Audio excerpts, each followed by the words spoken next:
nossa riqueza. Todo tempo, amor, amigo, e na angústia nasce o irmão. Em todo tempo, amor, amigo, e na angústia nasce o irmão.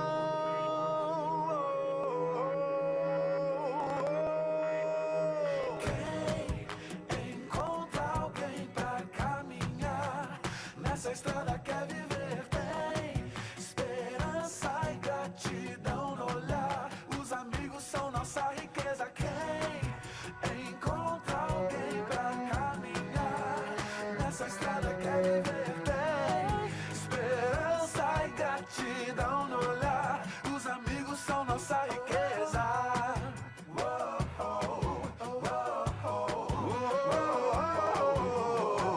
Na escola, na rua, na praça, na igreja, na praia, no gesto. Os amigos são nossa riqueza.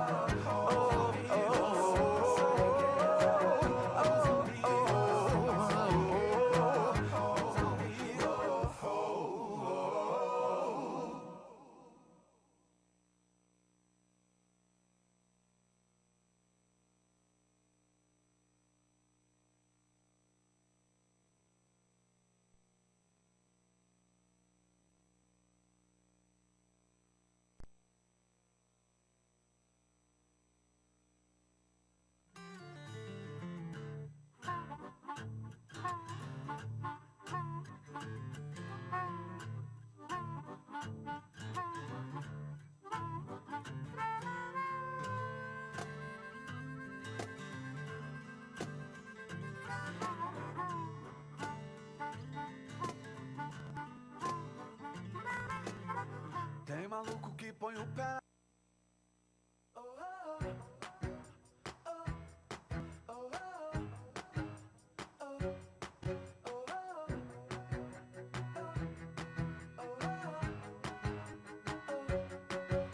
Na escola, na rua, na praça, na igreja, na praia ou em qualquer lugar. Um gesto, um sorriso, um abraço, um passo, um café e assim vai começar. E a gente fala das coisas da vida, conversa que não quer parar. Falamos de lutas, de sonhos, histórias vividas e do que virá. Quem encontra alguém pra caminhar nessa estrada quer viver, tem esperança e gratidão no olhar. Os amigos são nossa riqueza. Quem encontra alguém pra caminhar nessa estrada quer viver, tem esperança e gratidão no olhar. Os amigos são nossa riqueza.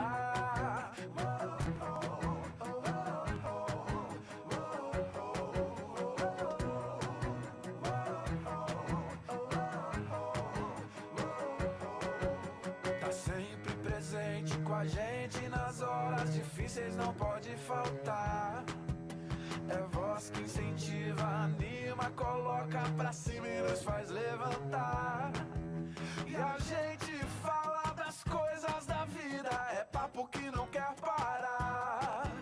Falamos de lutas, de sonhos, histórias vividas e do que virá.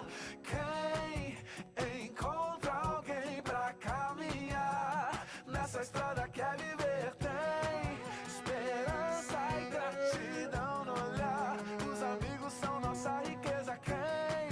Quem encontra alguém pra caminhar nessa estrada quer viver, tem esperança e gratidão no olhar.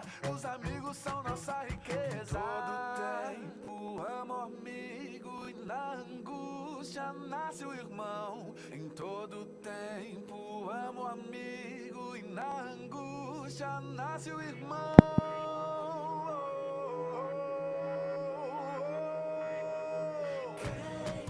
Quem encontra alguém pra caminhar nessa estrada quer viver, tem esperança e gratidão no olhar.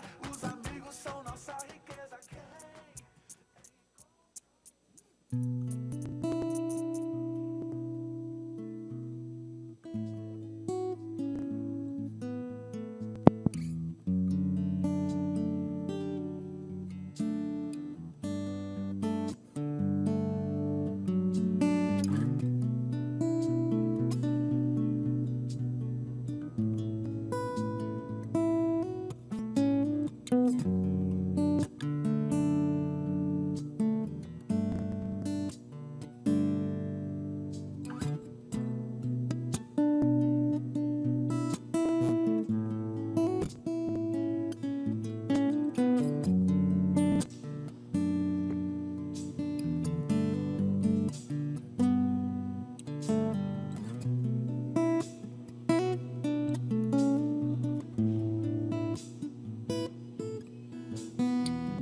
folha que cai, na flor que brota, na onda que vai, no vento que sopra.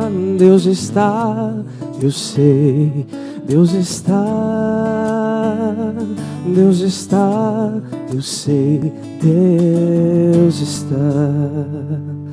Num homem que sente as alegrias da vida, no pequeno que aprende o que o mestre ensina. Deus está, eu sei, Deus está, Deus está, eu sei, Deus está. Em tudo vejo o teu amor, em tudo vejo tuas mãos e te agradeço, ó Criador, porque tudo que existe só existe porque tu és Senhor.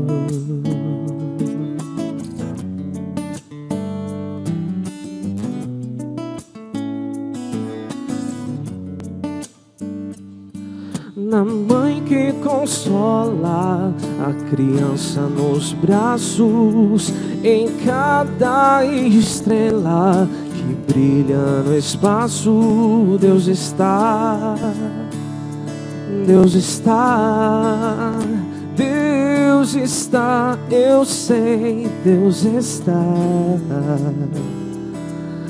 O Pai que abraça o filho que volta, no escravizado que das algemas se solta. Deus está, eu sei, Deus está, Deus está, eu sei, Deus está.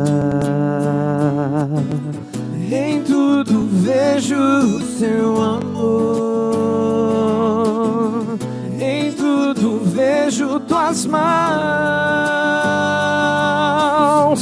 e te agradeço, ó Criador, porque porque tudo que existe só existe porque Tu és Senhor.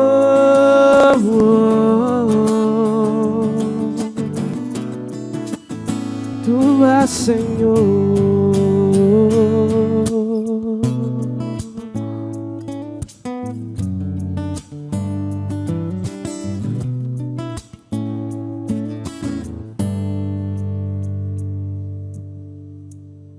Vamos declarar todos juntos?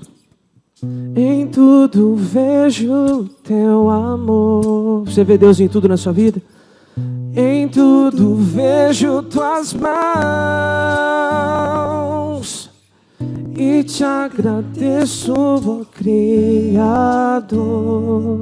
porque tudo que existe só existe porque Tu és Senhor. Aplauda esse Senhor, mesmo assentado.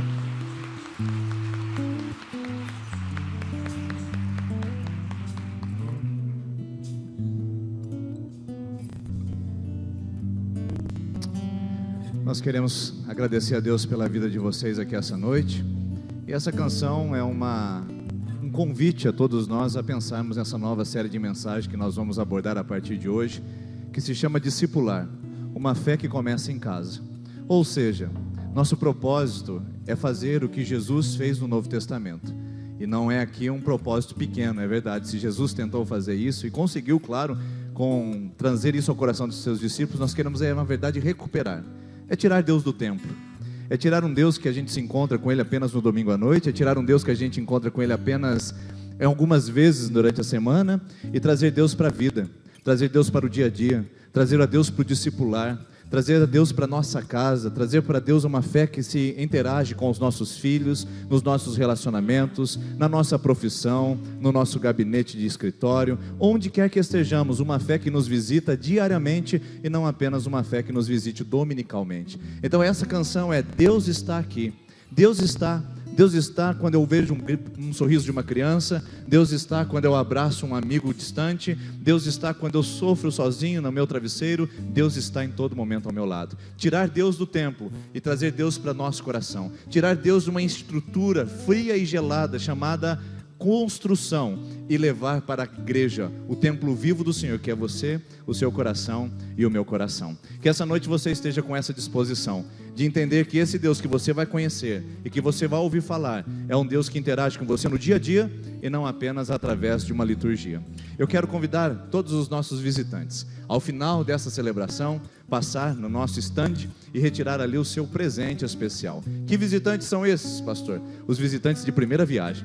Você que vem hoje pela primeira vez num domingo na nossa comunidade, você nunca veio antes, hoje é a sua primeira vez, você é convidada, você é convidado à saída do nosso templo à direita, procurar nossa equipe, retirar o seu presente como forma de gratidão de você estar aqui conosco essa noite. É com muita alegria que nós recebemos todos os nossos visitantes e o nosso desejo é que vocês estejam muito bem acolhidos aqui em nossa comunidade. Se sintam à vontade e façam dessa casa a casa do seu Pai, a casa do seu Pai Celestial, o seu Pai por excelência também. Deixe-me passar mais alguns avisos. O próximo, você que é novo membro da nossa igreja, você que está participando das aulas, não esqueça, hein? Quarta às 19h30 e domingo às 9 horas da manhã. Tem algumas pessoas que deram o seu nome, mas que infelizmente ainda faltaram nessa primeira aula. Ainda há chance para você, que você pode ter 2 faltas nos 10 encontros que nós tivemos aí. Então, se você quiser recuperar o tempo perdido, é nessa quarta às 19h30 ou no domingo que vem às 9 horas da manhã, tá bom?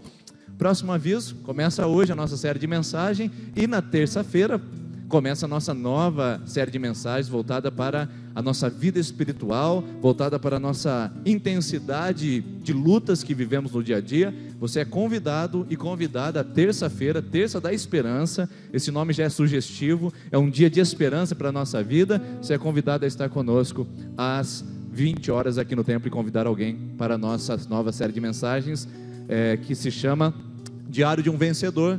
Vamos estudar sobre a vida de Josué, as vitórias e as conquistas desse homem. Próximo, café colonial. Oxe, eu não sabia desse não. Esse aí é só para o fruto maduro mesmo? É só acima de 60? Acho que a gente poderia falar e estender para toda a igreja. Mas o Fruto Maduro está com uma programação especial. Olha aí, dia 25/5 às 13h30, um café colonial, a última quinta-feira do mês, para poder homenagear as mamães, que são as nossas mamães da melhor idade. Então você que é da melhor idade, tem um evento marcado dia 25, quinta-feira, às 13h30 aqui no nosso salão social. Vai ser um prazer receber vocês aqui, tá bem? Esse aviso é tanto para homens como para mulheres que estão na melhor idade. E inscreva-se no nosso canal, está tudo lá na internet, participe conosco, vamos aumentar os nossos, como minha filha costuma dizer, vamos aumentar o like, né? Vai lá e dá um like, entre no nosso canal, visite a nossa website também, próximo aviso que mostra a nossa rede. Você pode entrar conosco, em contato conosco através da secretaria, da nossa igreja, você pode entrar em contato através do WhatsApp, do Facebook, da nosso website, e também você pode entrar através da nossa secretaria no telefone 3232-1397, tá bom? Nossas secretárias vão atender vocês para tirar informação, fazer agendamento, marcar visitas, o que você precisar, nós estamos à disposição. Nós vamos devolver nossos dízimos e as nossas ofertas agora, depois de ter encerrado os nossos pequenos avisos, e essa devolução de dízimos e ofertas é muito importante para a sua vida. A igreja do Senhor Jesus, é Jesus quem sustenta a causa dele, é Jesus quem abriu as portas dessa igreja há muitos anos atrás, e é Jesus quem vai sustentar essa igreja o tempo que ela tiver que permanecer em Sertanópolis. Mas quando nós falamos em devolver os dízimos e ofertas, nós estamos falando da sua participação nisso tudo, na sua participação em todos os eventos, todas as atividades, e você pode fazer isso através da sua contribuição, e você pode ser abençoado por participar disso também. Então, atenção, papais e mamães, vocês estão com seus filhinhos aí perto, já comece a trabalhar com eles, dê um envelope na mão dele e fala, vai lá filha, vai lá filhinho, leve esse dízimo e essa oferta lá, porque é para nós honrarmos o nome do Papai do Céu, e assim nós vamos aprendendo a sermos generosos, investidores no reino, e homens abençoados e mulheres abençoadas e felizes na presença do Senhor. Você pode fazer isso com muita gratidão. Deus só pede um jeito que você devolva, com gratidão e com alegria. Por isso, eu quero que você coloque o valor que Deus tocar no seu coração, nesse envelope que está à frente de você aí no seu banco, e contribua com alegria e com disposição também. Vamos fechar os nossos olhos? Paizinho, nós agradecemos pelos dízimos e pelas ofertas, que serão devolvidas no teu altar, porque não são nossos, são do Senhor. Obrigado pelo salário, pelo sustento, pelo celeiro cheio e pleno, e abençoe aqueles que porventura estão passando necessidades. Use-nos como instrumento para suprir as necessidades mais básicas, mas abre a porta de emprego, dá graça e dá tua bênção sobre esses também, para que todos possamos contribuir e sermos generosos no teu reino, em nome de Jesus. Amém. Se levante, cumprimente pelo menos 30 pessoas perto de você, e depois você pode vir à frente e devolver seu dízimo e sua oferta. Enquanto nós devolvemos nossos dízimos e ofertas, vamos celebrar ao Senhor, dando glórias ao nosso Deus. Amém.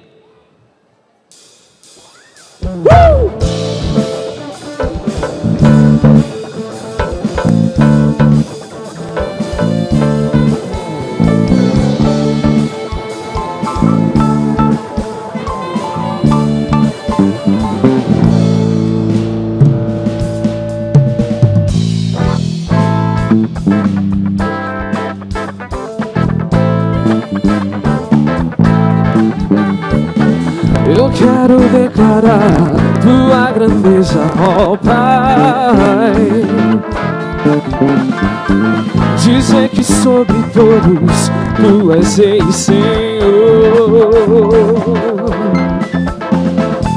Por tudo que tens feito, tributar-te louvor.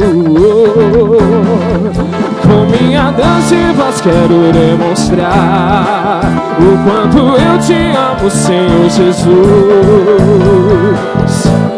Oh, glória, aleluia. Oh, glória, aleluia. Eu quero declarar tua grandeza, ó Pai,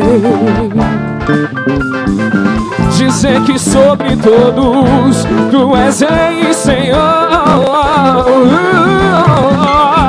Por tudo que tens feito, tributar-te louvor. Com minha dança e voz quero demonstrar o quanto eu te amo, Senhor Jesus. Oh, glória, aleluia. Oh, glória, aleluia. Oh, glória, aleluia. Oh, glória, aleluia. Aleluia, aleluia. És digno de louvor. Aleluia, aleluia. És digno de louvor. Aleluia, aleluia. És digno de louvor. Aleluia, aleluia.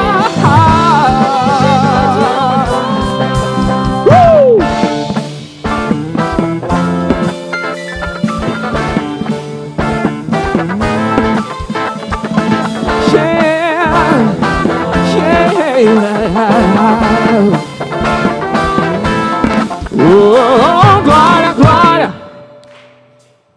aleluia. Oh, glória, glória, glória, aleluia.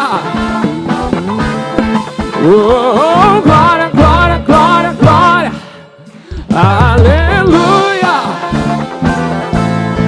Oh, glória, glória, glória, glória, aleluia. Oh, glória. Glória ao Senhor. Toda a honra e glória seja dada só a Ele, somente a Ele.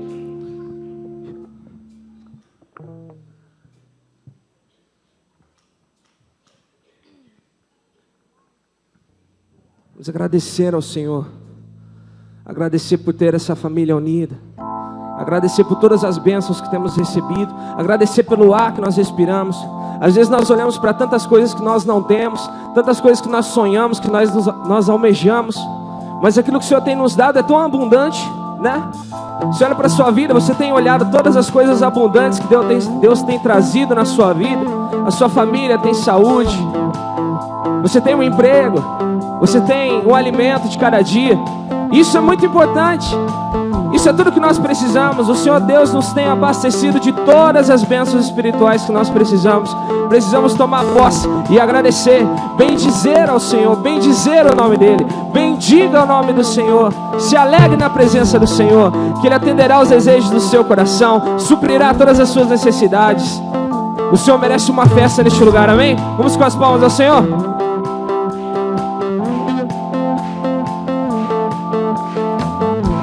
Eu te bendirei quando tuas bênçãos eu provar, quando o teu rio me saciar, eu te bendirei.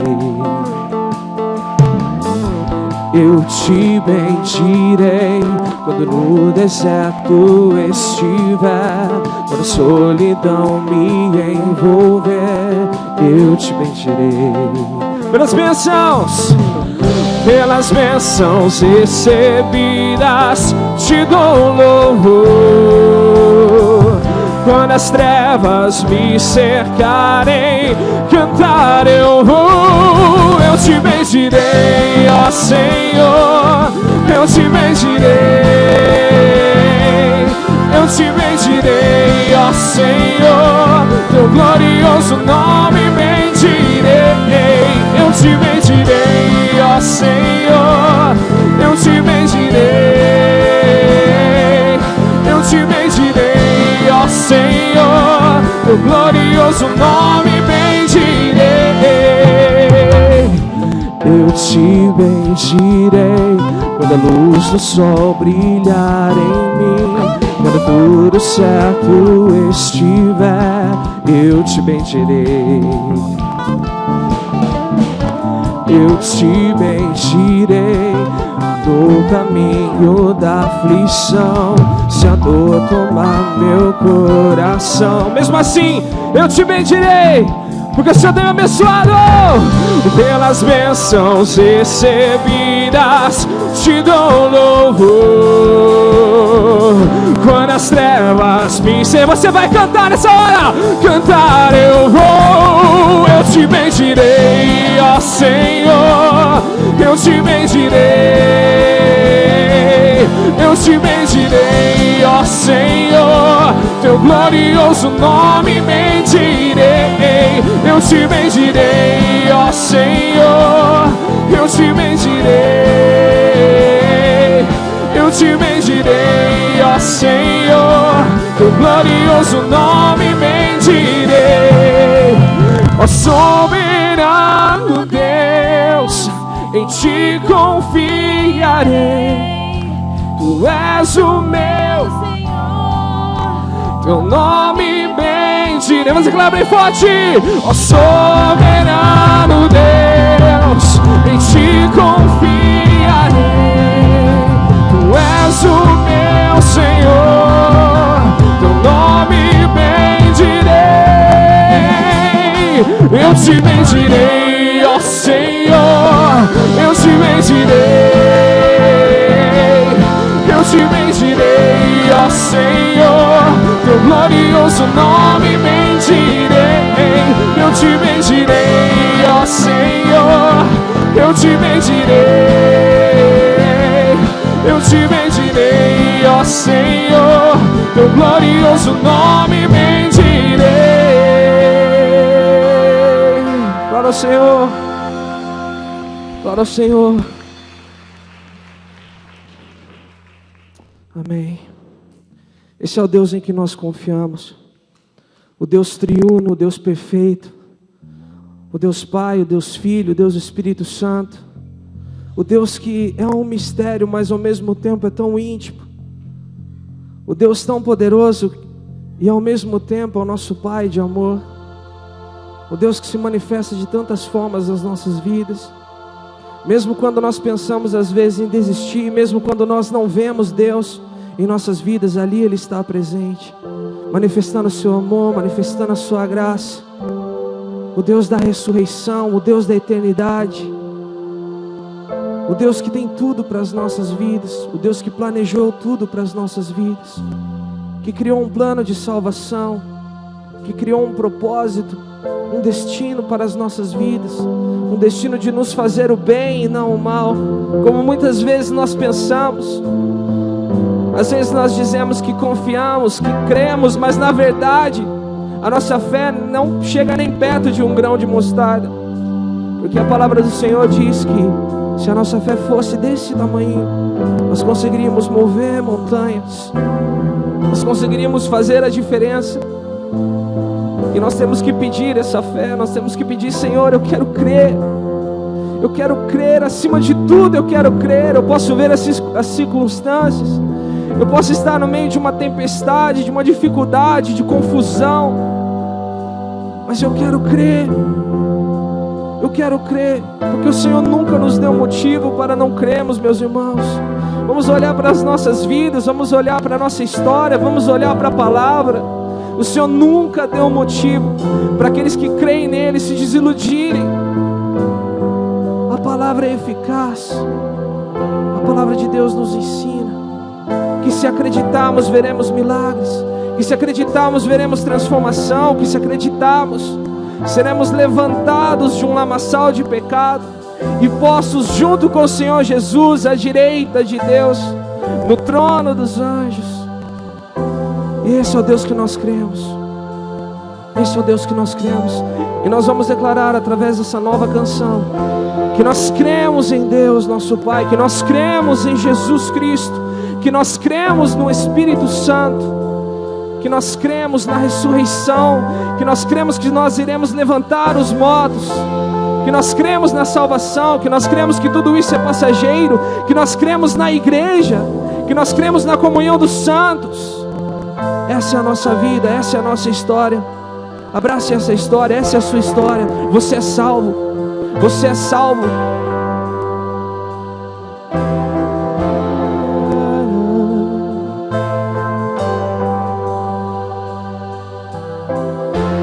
Pai eterno Deus, único Criador, Todo-Poderoso, através do Santo Espírito, nos deu seu Filho Jesus, o Salvador. Declare comigo, eu creio. Eu creio em Deus nosso Pai, eu creio em Cristo Filho, creio no Espírito Santo, nosso Deus é três em um. Creio na ressurreição que nos levantará, pois eu creio no nome de Jesus.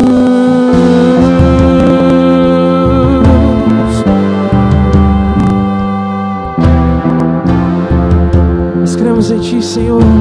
Tu és o nosso defensor, Senhor. Juiz e defensor, sofreu ali na cruz. Em Ti sou perdoado. Desceu na escuridão e em vida e glória subiu, para sempre exaltado. Eu creio em Deus nosso Pai, eu creio em Cristo Filho, creio no Espírito Santo, nosso Deus é três em um. Creio na ressurreição que nos levantará, pois eu creio no nome de Jesus. Creio em Ti, Jesus. Creio que ressuscitou.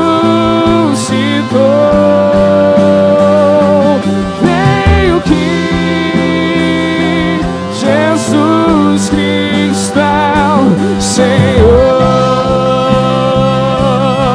Eu creio em Ti, Jesus. Creio que ressuscitou. Creio que Jesus Cristo é Senhor. Se declara juntos, eu creio. Eu creio em Deus nosso Pai, eu creio em Cristo Filho, creio no Espírito Santo, nosso Deus é três em um.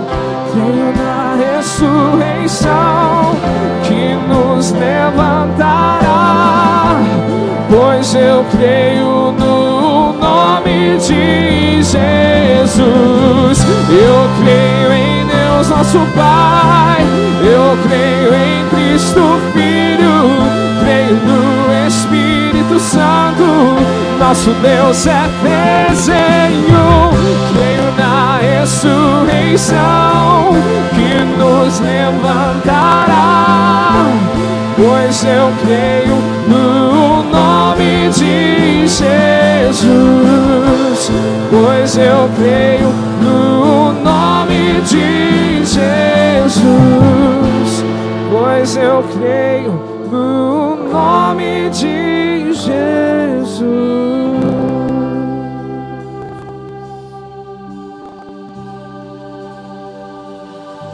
Eu creio na eternidade, no puro nascimento, na comunhão dos santos, na santa igreja. Creio na ressurreição quando Jesus voltar, pois eu creio no nome de Jesus.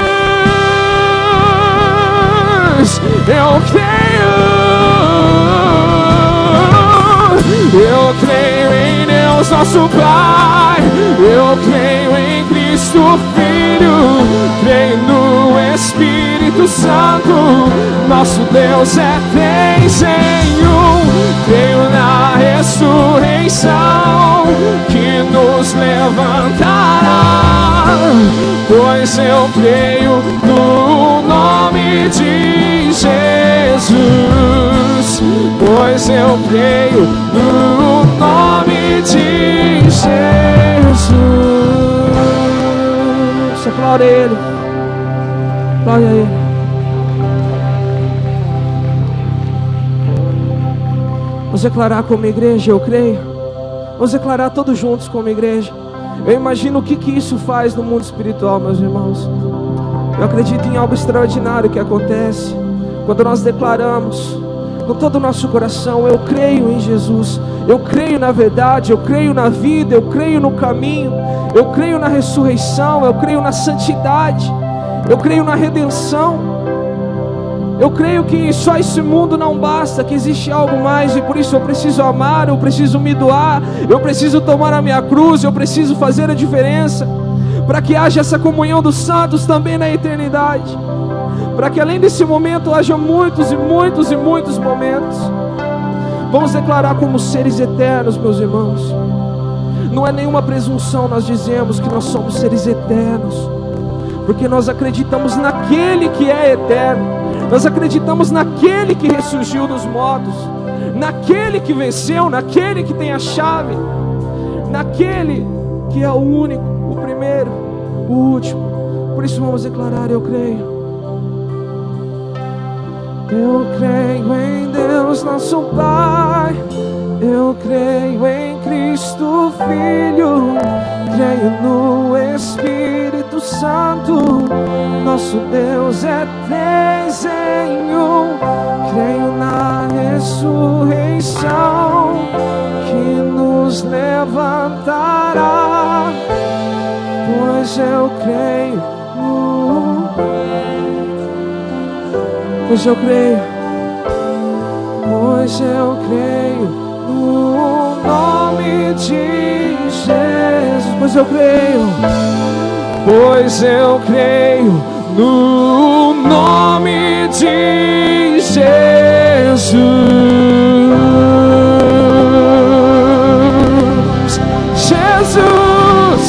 Jesus é o nome sobre todo nome. Hey!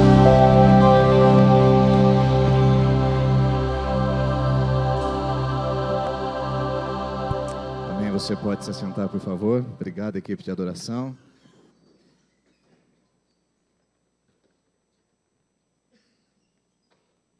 Realmente existe algo muito extraordinário quando nós declaramos esse nome, quando celebramos esse nome e quando falamos desse nome a plenos pulmões, como acabamos de fazer aqui nesse lugar. Declarar o nome de Jesus, declarar sua glória, seu poder, sua santidade e a sua salvação.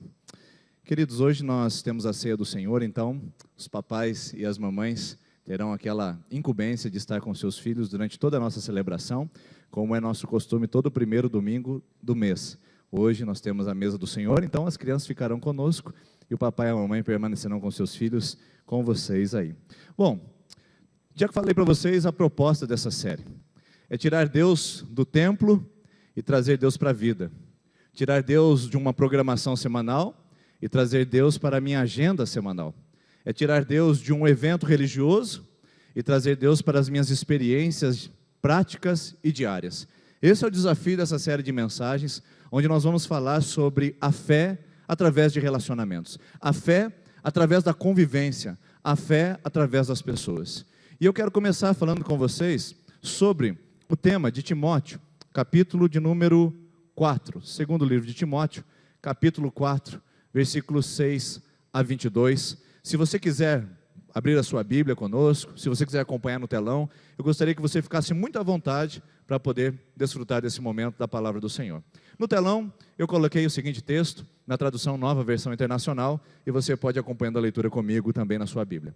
Procure vir logo ao meu encontro, diz o apóstolo Paulo, pois Demas, amando este mundo, abandonou-me e foi para Tessalônica. Crescente foi para a Galácia, e Tito para a Dalmácia. Só Lucas está comigo. Traga Marcos com você, porque ele me é útil para o ministério. Enviei Tíquico a Éfeso, quando você vier, traga a capa que deixei então na casa de Carpo, em Troade, e os meus livros, especialmente os pergaminhos. Até então parece não fazer sentido esse texto, não é? Mas olha só, o texto continua dizendo: Alexandre, o latoeiro, na sua tradução, ou o ferreiro, na Nova Versão Internacional, causou-me muitos males. O Senhor lhe dará a retribuição pelo que fez. Previna-se contra ele, porque se opôs fortemente às nossas palavras. Tome cuidado com Alexandre, porque ele é ligeiro, bagre ensaboado. Na minha primeira defesa, diz o apóstolo Paulo, ninguém apareceu para me apoiar. Todos me abandonaram. Que isso não lhe seja cobrado. Mas o Senhor permaneceu ao meu lado e me deu forças para que por mim a mensagem fosse plenamente proclamada e todos os gentios a ouvissem, e eu fui libertado da boca do leão. E aí continua o texto dizendo no versículo 8, o Senhor me livrará de toda obra maligna e me levará a salvo para o seu reino celestial. A ele seja glória para todo sempre. Amém. Saudações a Priscila e Áquila. Alô Priscila e Áquila, cadê você? E a casa de Onesíforo. Erasto permaneceu em Corinto, mas deixei Trófimo doente em Mileto. Procurei vir antes do inverno. Eubulo, Prudente, Lino, Cláudia e todos os irmãos que estão comigo enviam-lhe saudações. O Senhor seja com seu espírito, a graça seja com vocês. Até então, esse texto pode preocupar você e dizer, onde eu encontro uma mensagem em meio a tantos nomes? Na verdade, você tem que entender o contexto da mensagem. Paulo está num contexto muito diferente. Ele está num contexto de prisão e de condenação. Paulo aqui não é o Paulo apóstolo que tem liberdade de ir e vir. Não é o Paulo o apóstolo viajante que anda por todos os lados da Europa, da Ásia e parte do Oriente. Paulo não é esse que está num púlpito, numa igreja. Paulo é esse que está aprisionado. Paulo está acorrentado. Paulo está numa prisão fria, úmida, fétida, mal cheirosa, insalubre, com muitos outros prisioneiros, com constantes infecções e ainda sofrendo com o abandono de maior parte dos seus amigos que estavam também com ele naquele período da sua vida. Paulo então é um condenado no corredor da morte. E um condenado no corredor da morte escolhe escrever no final da sua vida. O que você escolheria escrever se hoje fosse o último dia da sua história? Que palavras você registraria? Quem você citaria em sua carta? Quem você homenagearia? A quem você levaria uma mensagem? Bom, Paulo é esse prisioneiro, no final da sua vida, que entende que ele combateu o bom combate, você vai ver isso no versículo anterior do Timóteo 4, ele reconhece que agora ele está aguardando a salvação eterna, e que ele já está pronto para ser derramado como libação ao Senhor, ou seja, como uma oferta, como um sacrifício, diante da sua iminente morte.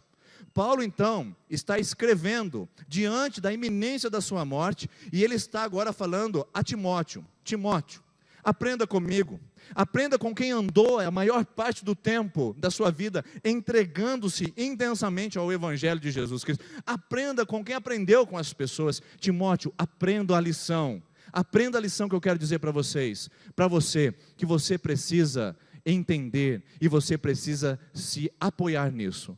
É uma carta pastoral, é uma carta paterna, é uma carta com muito sentimentalismo, é uma carta com muita emoção, e você ler com cuidado a segunda epístola de Paulo a Timóteo, a segunda carta, você vai ver que ela tem um tom pessoal, um tom particular. Ele não é mais o Paulo o apóstolo, não é Paulo o pregador, não é o Paulo o grandioso, mas agora é o Paulo pai, amigo, que está iniciando o jovem Timóteo na carreira do Evangelho e também da liderança de uma igreja.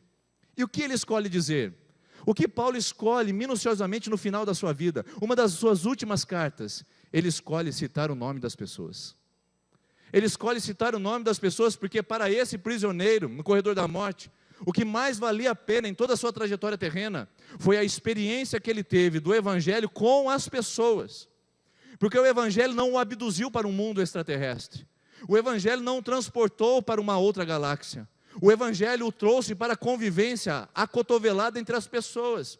O Evangelho o trouxe para a vivência com pessoas que estavam perto dele e distante dele. E no final da sua vida ele faz questão de mencionar tantos nomes na sua carta, para dizer que o maior bem que esse apóstolo tinha, sejam as pessoas, ou embora as pessoas tenham abandonado, eram ainda gente. O maior bem que esse homem tinha era gente. E entre toda essa gente que ele cita, todos esses nomes que ele cita, um nome me salta aos olhos, é o nome de Onesíforo. E eu gostaria de falar com vocês sobre a vida de Onesíforo. E você pode estar perguntando, pastor, onde você vai encontrar isso na Bíblia, a vida de Onesíforo? E eu não quero falar só sobre a vida de Onesíforo, eu quero falar sobre as lições que esse homem trouxe em seu relacionamento com o próprio apóstolo Paulo. Bom, Onesíforo, não coloque esse nome no seu filho, é um nome feio, mas tem uma vida linda. É um nome em que você não pode colocar isso no seu filho, mas é realmente um nome que traz uma lição de vida extraordinária. Se o Heitor não tivesse nascido, talvez eu colocaria o nome dele de Onesíforo, talvez ele fosse me criticar o resto da sua vida, mas esse nome tem um significado todo especial, e eu quero que você aguente a sua curiosidade, para a gente poder descobri-lo, o que é ao final dessa mensagem. O nome soa feio aos ouvidos, mas a vida é lindamente explicada pelo próprio apóstolo Paulo, quando ele começa a carta a Timóteo. O texto que nós acabamos de ler é a despedida do apóstolo Paulo da sua segunda carta ao seu filho Timóteo na fé. E então ele está dizendo, olha, também eu quero mandar um abraço especial para a casa de Onesíforo. Veja bem, que interessante, a casa de Onesíforo. Eu não quero mandar um abraço ao Onesíforo, eu quero falar da casa do Onesíforo. Ou seja, uma fé que começa em casa. Paulo não está cumprimentando esse homem no alto da igreja. Ele não está dizendo, olha, quero mandar um alô para o presbítero Onesíforo, quero mandar um alô para o diácono Onesíforo, eu quero mandar um alô para a igreja que está com Onesíforo, eu não quero mandar uma... Ele diz, eu quero mandar uma bênção especial para a casa de Onesíforo. E aqui ele está dizendo que essa casa é uma casa que vai sustentar a sua fé, é uma casa que vai alimentar o seu coração. O próprio apóstolo Paulo vai dizer, essa casa me foi muito útil, me foi uma bênção por tantas vezes. Ou seja, uma fé que começa em casa, uma fé que começa com relacionamentos, uma fé que não é experienciada através de um misticismo religioso, através de um frio na espinha, através de uma lágrima no canto do olho, através de uma experiência sentimental, uma fé que começa com gente que se olha, gente que se toca, gente que se abraça, gente que se entrega, gente que também que se magoa, que se decepciona, mas gente que alimenta a fé com gente. A casa de Onesíforo é o lugar onde começa a fé desse homem e que estimula a fé do apóstolo Paulo. Não é uma igreja lotada que estimula o apóstolo Paulo a pregação. Não é o convite a grandes conferências no Oriente. O que estimula o apóstolo Paulo a viver e a praticar o evangelho é a experiência que ele tem com a casa de Onesíforo. E talvez você esteja curioso em saber onde está essa experiência. Eu vou mostrar com você sem mais demoras. Segunda carta de Timóteo, é o começo agora da carta que nós lemos. Paulo começa dizendo a respeito de Onesíforo. Vocês sabem que todos me abandonaram da província da Ásia, inclusive Fígelo e Hermógenes. O Senhor conceda misericórdia à casa de Onesíforo, porque muitas vezes ele me reanimou e não se envergonhou por eu estar preso. Pelo contrário, quando chegou em Roma, o lugar que eu estava preso, ele me procurou diligentemente até me encontrar. Conceda-lhe, ó Senhor, a casa de Onesíforo, que encontre misericórdia na parte do Senhor. Você sabe muito bem, Timóteo, quantos serviços o Onesíforo me prestou na cidade de Éfeso. Aqui está a única citação que nós temos na Bíblia sobre a vida desse homem, que o próprio apóstolo Paulo faz antes de falecer, antes de ser decapitado por Nero em Roma. A única menção que Paulo faz é carregada dessa palavra, dessa gratidão, por dizer que Onesíforo foi um homem que reanimou a sua alma, não teve vergonha das suas cadeias, e esteve com Paulo até o final da sua morte. Quem é Onesíforo? Quem é essa pessoa que hoje se destaca aos nossos olhos nessa mensagem? E que nos traz a ideia de que a fé, ela é uma fé que não é vivida somente dentro de igrejas ou de comunhões eclesiásticas, mas é vivida de casa em casa, de lar em lar, com pessoas entre pessoas. Então eu entendo que o apóstolo Paulo, quando ele escreve a Timóteo, ele começa a destacar como é importante a pessoa entender o princípio dos relacionamentos e o princípio da fé que se dá entre as pessoas. Olha só o texto de 2 Timóteo 4,16 que nós já lemos, eu só vou reiterar aqui. Ninguém apareceu para me apoiar, todos me abandonaram. O que Paulo está escrevendo a Timóteo? O que Paulo está destacando a vida desse jovem pastor? Ele está querendo dizer o que muitos de nós não queremos entender e não queremos compreender, que pessoas são imprevisíveis.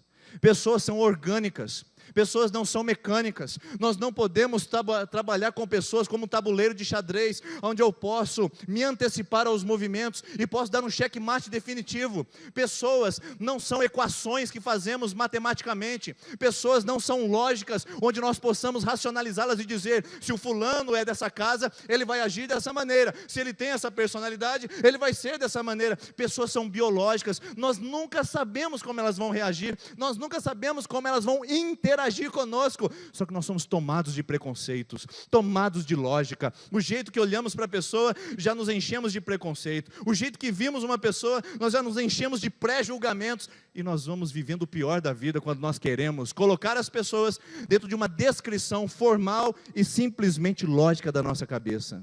Pessoas são imprevisíveis. O apóstolo Paulo fala para o jovem Timóteo: Timóteo, eu estive com cada um deles, eu apoiei cada um deles, eu os carreguei como meus filhos. Quando eu fazia as minhas tendas, eu pegava o dinheiro e também vivíamos juntos. Nós estávamos o tempo todo compartilhando o evangelho. Nós vivíamos como família, mas todos me abandonaram. Todos, ninguém ficou para me apoiar no dia da minha defesa perante o julgamento romano, o fórum romano, ninguém estava, eu estava abandonado. Timóteo, pessoas são imprevisíveis, portanto, aprenda a lidar com a imprevisibilidade das pessoas. Aprenda a lidar com a oscilação das pessoas. Aprenda a lidar com isso, porque você encontrará no seu caminho pessoas que você vai se identificar e pessoas que vão te decepcionar. Você vai encontrar no seu caminho pessoas que você perceberá que te amarão, e você encontrará pessoas que estarão apenas fazendo um uso da sua pessoa. Você vai perceber, Timóteo, que pessoas são imprevisíveis, não dá para controlá-las. Você vai ter ou decepções ou alegrias com elas, mas nem por isso vale a pena despedi-las, nem por isso vale a pena jogá-las para fora, nem por isso vale a pena desprezar as pessoas. Ô Timóteo, atente-se a uma coisa: pessoas são importantes, ainda que a gente não saiba como elas vão reagir conosco. Irmãos, esse é o nosso problema. O nosso problema é que nós queremos colocar as pessoas na nossa matemática numérica. Nós queremos conformá-las dentro do nosso quadrado preconceituoso. E queremos dizer quem é melhor para a igreja, quem é melhor para nós, quem é melhor para a nossa casa, quem é melhor para essa cidade, quem é melhor. Quem somos nós para dizer isso? E isso nos fez viver uma visão romântica de igreja. E eu vivi isso aqui em Sertanópolis e vivo também. Às vezes eu encontro pessoas que têm essa visão tão romântica de igreja. Romântica, que acham que as pessoas são previsíveis, que acham que elas não vão se decepcionar, que acham que elas não vão frustrar, que acham que elas não vão tropeçar. Queridos, nós vivemos com um pré-julgamento, achando que fulano não pode ser membro da igreja, porque o fulano está comprometido com, fulano não deveria estar no louvor, porque o fulano está com, e nós começamos então a trabalhar com tantas coisas, onde nós vamos criando uma elite espiritual, que deixa pessoas e gente de lado. Gente falha, gente fracassa, gente tropeça, gente erra, é só pedir perdão. Eu tive uma experiência essa semana de um grupo de WhatsApp, que infelizmente houve um erro, um equívoco de uma pessoa, que mandou uma coisa que não deveria mandar no nosso grupo. E então, eu simplesmente orientei dentro do grupo e disse que isso nós não acreditamos e nós não valorizamos, porque acreditamos fiel e firmemente que bebida alcoólica destrói vidas e destrói famílias. E isso que eu acredito, é isso que nós acreditamos aqui, que o alcoolismo faz mal para você e faz mal para as famílias. Essa pessoa, ela simplesmente faz o que todo mundo faz quando é repreendida: saiu do grupo. Por que sair do grupo?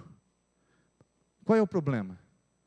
Agora, não custa eu falar: errei, eu falhei, me perdoa. Está perdoado, querido. Todo mundo erra, você postou errado, está tudo bem, mas é uma orientação para todos nós. Vem de novo, está tudo certo. Mas as pessoas, elas preferem fugir do que pedir perdão. Elas não querem ser seres humanos, elas não querem ser gente, elas não querem reconhecer fraqueza, elas querem ir até o fim com o seu erro e justificar o seu erro. Paulo fala assim: gente, pessoas falham, elas nos abandonam, elas nos traem, nós comemos na casa delas, mas depois pode ser que elas nem abram mais a porta para nós, mas não tem problema. Isso não me faz desacreditar de gente, isso não faz me desacreditar de pessoas. Nós podemos investir uma vez e decepcionar, 2 vezes e decepcionar, 3 vezes e decepcionar, quantas vezes foi preciso, porque pessoas são imprevisíveis. Só que a nossa visão romântica da igreja acha que tem gente perfeita aqui. Acha que só tem gente acima do bem e do mal, acima da média. Quando na verdade, nós estamos aqui com uma grande seara de trigo e de joio. Uma grande seara. E aí as pessoas às vezes falam assim: pastor, eu saí da igreja. Por que saiu da igreja? É porque na igreja tem muita gente falsa. Não entendeu nada ainda. Na igreja tem gente que não dá bom testemunho. Não entendeu nada ainda. Não saiu da imaturidade, não saiu da infância, não saiu da meninice, e são tantos crentes meninos que querem se impor na vida dos outros, e querem dizer que são melhores que os outros, então eles não podem estar na mesma igreja. Quem é você para desacreditar de outra pessoa, que ela pode ser tão melhor quanto você, e você nem vê nisso? Mas tampado por um farisaísmo, por uma hipocrisia religiosa, você nem percebe isso. Gente é imprevisível, vem gente falha, a gente tropeça, e a meninice nossa quer nos colocar num âmbito diferente, dizer: não é possível que o fulano esteja na igreja, não é possível. Gente, o que eu entendo é o seguinte, que, pode passar para mim por favor? Igreja é lugar do joio e do trigo. Nosso papel não é identificar quem é joio e quem é trigo. Em nenhum momento, como pastor, eu vou olhar para você e dizer assim: você é joio, meu irmão, por favor, pegue o seu banquinho e saia de mansinho dessa comunidade. Nosso papel como líderes, nosso papel como igreja, não é apontar dedo para as pessoas porque elas falharam, porque elas fracassaram como maridos, como homens, como cidadãos, como crente, se fracassaram conosco. O nosso papel não é apontar para os joios, o nosso papel é cuidar tanto do joio como do trigo, porque Jesus falou: deixa crescer o joio e o trigo junto, porque eles parecem iguais. Tem gente na igreja que parece joio, mas é trigo. Tem gente que parece trigo, mas é joio. Nós não podemos nos definir nisso, irmãos. Abaixe o seu dedo, tire o seu pré-julgamento, porque pode ser que você se ache um trigo, quando na verdade é um joio. Ou pode ser que você está aqui hoje dizendo: eu sou joio, e pode ser que o Senhor esteja dizendo para você: é um trigo, é frutífero. Quem somos nós para desacreditarmos das pessoas? Quem é essa comunidade, essa igreja, para desacreditar e dizer que a pessoa está fadada ao inferno, fadada ao adultério, fadada à separação, fadada às crises, à perda, ao vício? Quem somos nós para dizer que o nunca se levantará? Eu acredito em pessoas, eu acredito que Deus pode transformar vidas, e eu gostaria que você entendesse que joio e trigo sempre estará junto, não lá fora, aqui dentro. Do seu lado pode ter um joião bem grande, mas que se confunde com o trigo. Do seu lado pode ter um trigo bem grande que se confunde com o joio. Nós não vamos arrancar o trigo e o joio.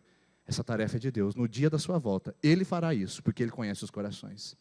Portanto, Paulo está dizendo: Timóteo, pessoas falham, pessoas fracassam, mas não desacredite de pessoa não no caminho. Não desacredite não, porque pessoas são assim. E você vai ter que aprender a lidar com isso no ministério pastoral. Pessoas que te traem, pessoas que ficam com você até o fim.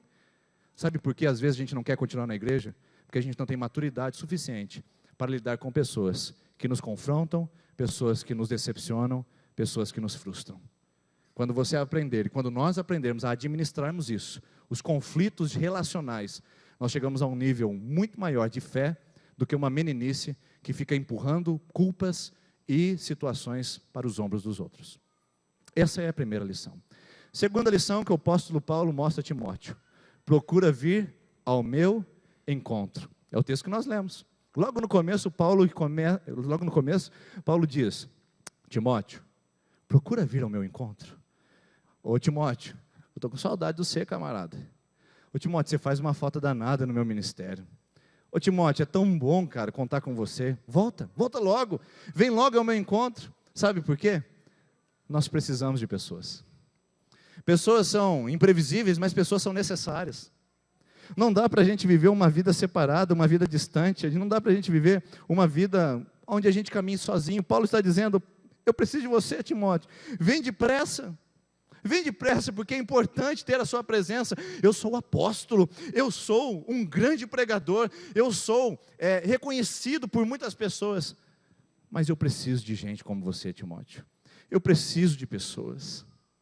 Gente, infelizmente, o evangélico assumiu uma postura, um comportamento de isolamento que está sem precedentes. As pessoas se acham espirituais demais e vão se isolando umas das outras.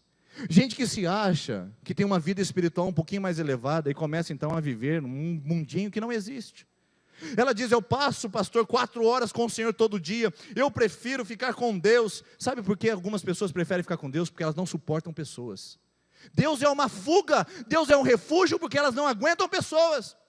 Elas preferem relacionar com pessoas em termos de oração. O fulano está com problema, vamos orar por ele. O fulano está com problema, vamos interceder por ele. O fulano está com problema, escreve num papel e coloca numa porcaria de um vaso, porque alguém vai fazer alguma coisa com ele, mas eu não. Irmãos, que postura é essa de igreja? Que só ora pelas pessoas e não interage com elas, não abençoa, não procura servir.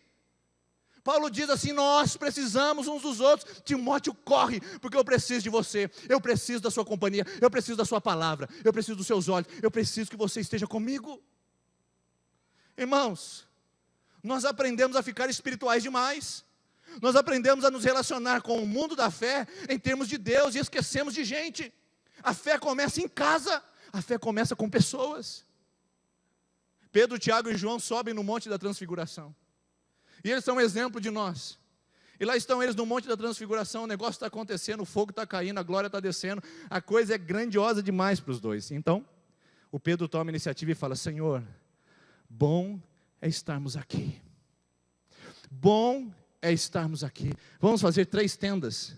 Uma para o Senhor, uma para o Moisés e outra para Elias. A gente fica ao relento, não tem problema, mas bom é estarmos aqui. Deus, Jesus, é melhor ficar com o Senhor, porque lá embaixo tem gente. É melhor ficar no monte, porque lá embaixo tem gente. Lá tem gente fedida, lá tem gente traidora, lá tem gente perigosa, lá tem gente que a gente não confia. Deus, vamos ficar no monte, porque lá embaixo tem problema demais. Vamos lidar com Deus, porque nós não suportamos pessoas. Lá embaixo tem adultério, tem crise conjugal, tem filho que entra no vício, tem um viciado que cai no vício de novo, tem um criminoso que volta para o crime novamente, tem um filho que não ouve o pai, tem um crente que continua pecando. Deus, vamos ficar no céu, porque gente desgasta a gente, pessoas atrapalham a nossa comunhão. E não foi isso que você disse essa semana? Ai, não aguento fulano, porque o fulano me tira a paz. Então, se ele tira a sua paz, está te atrapalhando o seu relacionamento com Jesus, porque Jesus disse: eu sou a sua paz. Então, se você não tem paz com alguém, então você não tem paz com Jesus. A gente não sabe lidar com pessoas, a gente virou bicho do mato. Os bichos andam em cardume, eles se protegem quando se unem. Nós aprendemos a nos proteger sozinhos, e queremos que isso continue na vida espiritual. Entramos nessa igreja e saímos como se nada tivesse acontecido. Irmãos, nós precisamos de pessoas. As pessoas que entram por aquela porta são muito valiosas para nós, e nós não queremos perder nenhuma delas. Se Deus trouxe para nós, nós vamos cuidar delas. Eu não quero que você despreze nenhuma delas. Todas são importantes, independente do histórico de vida, ou de onde vieram. Se vieram do crime do colarinho branco, e nunca se sujaram com nenhuma porcaria, ou se vieram de uma biqueira, e tiveram agora a vida dominada pelo tráfico, pela cocaína, pelo crack, nós não fazemos acepção de pessoas. Nós abraçamos e amamos pessoas, porque isso é evangelho. Se não for isso, fecha a porta, apaga a luz e vamos embora. Vamos cuidar da nossa vida. Irmãos, e nós queremos dizer que somos igreja acolhedora. Que acolhimento é esse? Qual a pessoa está faltando nesse banco que não voltou mais? E que era nossa responsabilidade buscar? Qual é a pessoa que não está aqui, que nós falamos: é melhor que não esteja, né? É melhor que saia, é melhor que não fique conosco, não quer somar, então que caia, que vá para o raio que o parta, né? Nós precisamos de pessoas. Nós precisamos de pessoas. Paulo diz: pessoas são importantes, relacionamentos são importantes. Não queira subir no alto do monte e ficar relacionando com Deus e esquecer que tem gente perto de você. Que tem gente perto de você. Quando Deus cria o homem, isso é muito interessante. Deus cria todas as coisas, a natureza, e fala: olha a natureza, que maravilha. E Deus fala assim: eis que tudo é muito bom. Aí Ele cria o homem, olha para o homem e diz assim: não é bom que o homem esteja só. Não é bom, meu irmão, ficar sozinho. Não é bom andar sozinho. Não é bom. Mas ter alguém ao seu lado custa um preço. Não é bom ficar sozinho, mas ter alguém ao seu lado custa um preço. Quando o Adão está lá, sozinho, Deus olha para a tristeza no olho daquele homem e diz assim: ele precisa de alguém. Eu vou fazer alguém dele. Sabe o que Deus faz? Corta um lado, tira uma costela, e devolve para o Adão em forma de gente, em forma de Eva, dizendo: você vai ter companhia, mas isso custa de você. Você agora não é mais inteiro, te falta um pedaço, mas agora você tem alguém para caminhar com você. Relacionamento com pessoas sempre nos custa algo. Relacionamento com as pessoas sempre nos fere na costela. Relacionamento com pessoas sempre nos machucam em algo, porque é assim que nós geramos o compartilhar, o partilhar a vida. Adão deixa de ser inteiro para ser parte e dizer: agora tem algo de mim sendo criado em outro, agora tem algo de mim sendo vivido em outro. Irmãos, não queiramos ser inteiros. Vamos compartilhar, vamos nos dividir. Vai doer, pode machucar, mas não tenha medo. No final das contas, o que vale a pena é essa pessoa que está perto de você. O que vale a pena é você ter feito o seu trabalho com esse que Deus lhe deu e Deus lhe conduziu até a presença. Não é bom que o homem esteja só. Só que Deus nos chama que nessa solitude a gente aprenda a compartilhar, a tirar algo de nós e dar para que outro seja gerado. Só que a gente desaprendeu isso, né? Aliás, a gente tem com quem aprender a compartilhar, mas a gente desaprendeu.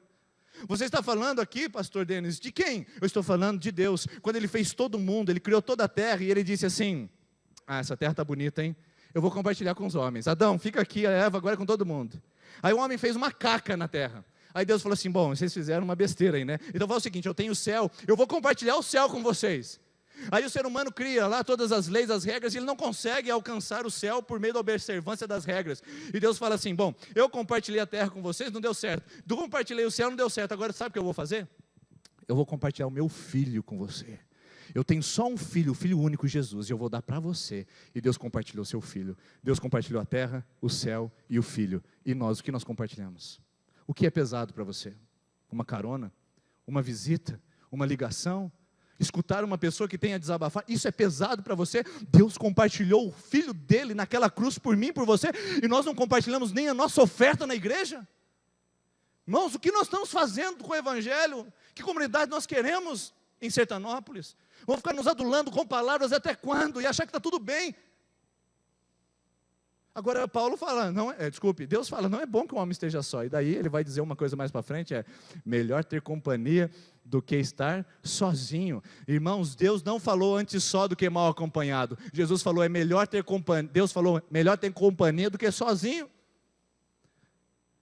Porque se você está mal acompanhado, é sinônimo de que ou a má companhia faz bem para você, ou você não faz influência nenhuma na vida dela. A má companhia não é problema para você, o problema é a sua postura com a má companhia.